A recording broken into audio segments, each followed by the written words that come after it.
সেদিন সন্ধ্যাবেলায় পিয়ালি অনেক চেষ্টা করেই অফিস থেকে একটু তাড়াতাড়ি বেরিয়েছিল।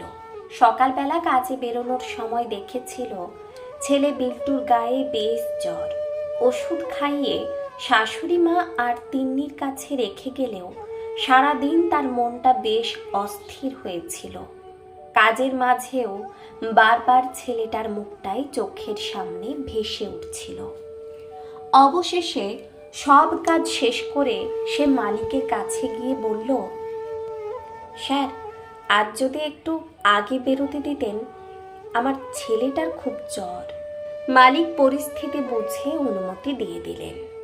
নার্সিংহোম থেকে বেরিয়ে স্টেশনের দিকে হাঁটতে হাঁটতে হঠাৎ পিয়ালির মনে পড়ল কয়েকদিন আগে শাশুড়ি মা বলেছিলেন তার ইলিশ মাছ খেতে খুব ইচ্ছে করছে।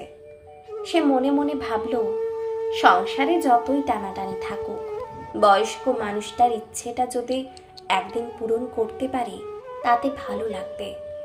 স্টেশন থেকে নেমে বাড়ির কাছের বাজারে ঢুকে অনেক হিসেব করে ছোট একটি ইলিশ মাছ কিনল।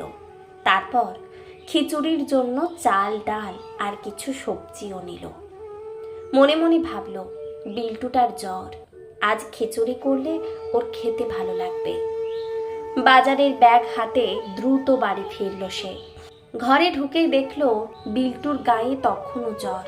তিন্নি ভাইয়ের মাথায় ভেজা কাপড় দিয়ে জলপট্টি দিচ্ছে, আর মিনতি দেবী হাঁটুর ব্যথায় কষ্ট পাচ্ছেন, খাটের ওপর বসে আছেন।